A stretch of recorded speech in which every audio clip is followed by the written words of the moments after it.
ഫോണോ? ഞാൻ എടുക്കുന്നില്ല കേട്ടോ. പേടി.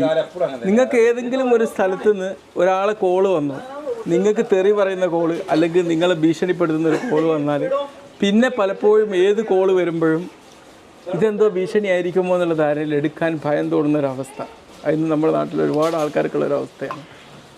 പ്രത്യേകിച്ച് മെഡിക്കൽ പ്രൊഫഷണൽസിൻ്റെ ഇടയിലൊക്കെ ചിലപ്പം എന്തെങ്കിലും ഒരു കംപ്ലൈൻറ്റൊക്കെ പറഞ്ഞ് വിളിക്കുമ്പം പിന്നെ അതവർക്ക് എടുക്കാൻ പേടിയാവും. മനസ്സിലായില്ലേ?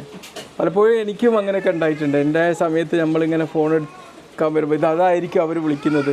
ഇപ്പോൾ എന്നെ ഒരു കേസിന് കൊണ്ടുവരും എൻ്റെ ഒരു അടുത്ത സുഹൃത്ത് വിളിച്ചപ്പോൾ ആ കേസിൻ്റെ അന്ന് വക്കീൽ എന്നൊന്ന് പറിച്ച് ഞെട്ടിപ്പിച്ചിരുന്നു. ആ ഞെട്ടിപ്പിച്ചതിന് ശേഷം അവരെന്തെങ്കിലുമൊക്കെ വിളിക്കുമ്പോഴേക്ക് എനിക്കൊരു ഭയമാണ്, അതുമായിട്ട് ബന്ധപ്പെട്ട കോളാണോ, പണ്ടൊരാൾ ഭീഷണിപ്പെടുത്തി വിളിച്ചിരുന്നു, അപ്പോൾ ആ ബന്ധപ്പെട്ട ആരെ വിളിക്കുമ്പോൾ അത് ആ കോളായിരിക്കുമോ എന്നുള്ള ധാരണ ഒരു ഭയം ഉണ്ടാവുകയാണ്. പക്ഷേ ചുരുക്കി പറഞ്ഞാൽ അതിനൊന്നായിരിക്കില്ല അവർ വിളിച്ചത്. പിന്നെ അവർ ഫോണെടുത്തപ്പോൾ അവരൊക്കെ വേറെ നിസ്സാര പല കാര്യങ്ങൾക്കും വേണ്ടിയാണ്. പലപ്പോഴും നമ്മുടെ തലച്ചോറിൽ എന്തെങ്കിലും പാസ്റ്റിലുണ്ടായ ഒരു എവൻറ്റ് നമ്മുടെ തലച്ചോറിൽ ഒരു സ്റ്റോറിയായി നിൽക്കുകയും അത് പിന്നെ ഭരിക്കുകയും ചെയ്യുമ്പോഴാണ് ഇത്തരം ഫോബിയകൾ ഉണ്ടാകുന്നതെന്ന് പ്രത്യേകം മനസ്സിലാക്കുക. ഓക്കെ, നിങ്ങൾക്ക് ആർക്കെങ്കിലും അങ്ങനെ അനുഭവങ്ങൾ ഉണ്ടായിട്ടുണ്ടെങ്കിൽ ഒന്ന് കമൻറ്റ് ബോക്സിൽ പറഞ്ഞറിയിക്കാം.